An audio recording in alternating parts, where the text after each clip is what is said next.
साथियों और गुरुकुल के विद्यार्थियों और नवीन दर्शकों, आप सभी का गुरुकुल परिवार में, गुरुकुल के YouTube चैनल में हार्दिक अभिनंदन। आपका स्वागत है।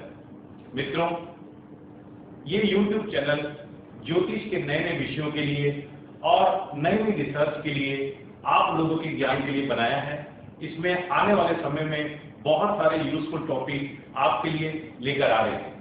हमारे पास बहुत सारी क्वेरीज आती हैं कुछ छोटी छोटी चीजों के बारे में, ताकि हम कुछ उपाय अपने आप कर सकें और आने वाले जो इवेंट प्लानिंग टेक्निक्स वो मैं आपको बताऊंगा, उनके बारे में कुछ बता सकें। तो आज हम एक टॉपिक पे डिस्कस करते हैं, विदेश यात्रा पे। इस समय विदेश में जाना, चाहे घूमने के लिए जाना हो, चाहे हमें काम के लिए जाना हो या सेटलमेंट के लिए जाना हो, बहुत बहुत बहुत लोग बेइंतहा एक प्रेशर में है कि हमारा वीजा नहीं लग रहा, हमारी विदेश यात्रा का अवसर नहीं बन पा रहा, और बहुत सारे लोग इसी चीज के लिए ज्योतिषाचार्यों को संपर्क करते हैं। तो थोड़ा सा मैं आपको आज विदेश यात्रा के बारे में बताता हूँ। हमारी कुंडली का जो तीसरा घर होता है दोस्तों, ये छोटी यात्राओं को संबोधित करता है, यानी कि हमारी छोटी छोटी ट्रेवल्स थर्ड हाउस इंडिकेट होती है, और नाइन्थ हाउस जो है ये दूर की यात्राएं या लंबी यात्राओं को रिप्रेजेंट करता है, और 12वां घर हमारा लॉस का होता है, विदेश यात्रा का होता है और सेटलमेंट का होता है।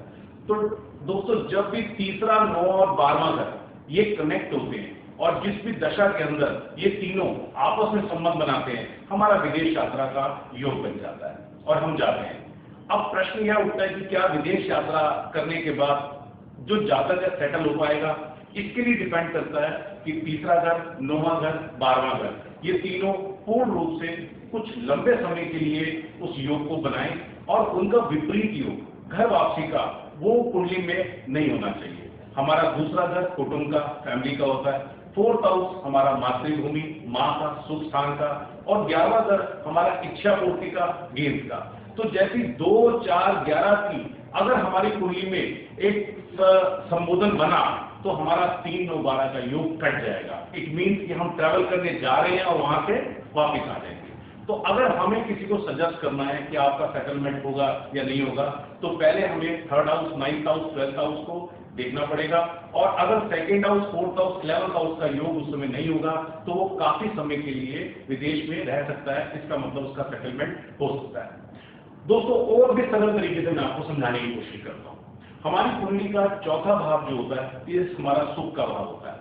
अगर यहाँ पर कोई भी पाप ग्रह या अशुभ ग्रह आके बैठ जाते हैं, मसलन शनि, राहु, केतु, तो जो जातक की कुंडली है उसको अपनी जन्मभूमि से बाहर जाकर ही कार्य करना में सफलता प्राप्त होगी।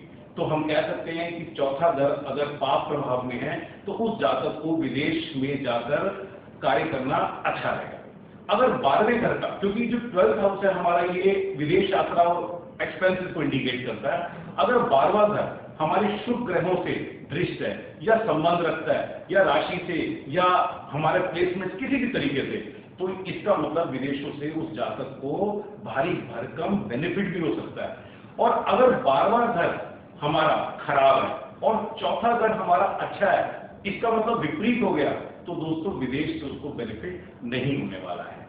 एक छोटा सा उपाय आपको और बताता हूँ, जो इस समय विदेश यात्रा के लिए या विदेश के लिए बहुत ज्यादा प्रयत्न कर रहे हैं, वो 43 दिन लगातार एक मुट्ठी चने की दाल, जो बृहस्पति का रिप्रेजेंटेशन होता है, वो अपने घर की छत पे डाले, जिसे पक्षी खाएं, और आप देखना 43 दिन के अंदर काफी सारी हेल्प एक उपाय के रूप में आपको मिलेगी।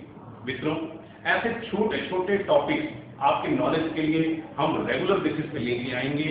हमारे गुरुकुल ऑफ एस्ट्रोलॉजी साइंस में एक प्रैक्टिकल और लॉजिकल ट्रेनिंग दी जाती है। हम लोग इवेंट प्लानिंग टेक्निक्स पे काम करते हैं, नई रिसर्च पे काम करते हैं, और बहुत सारे देश विदेश और यहाँ कई सारे विद्यार्थी इसका लाभ उठा रहे हैं।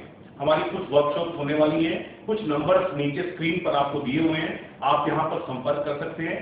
और अधिक विषयों की जानकारी के लिए अगर आपके पास कुछ टॉपिक हो जिसके बारे में आप जानना चाहें, हमारे व्हाट्सएप नंबर पे अनुरोध भी कर सकते हैं। मित्रों, साथियों और नवीन दर्शकों का हार्दिक धन्यवाद।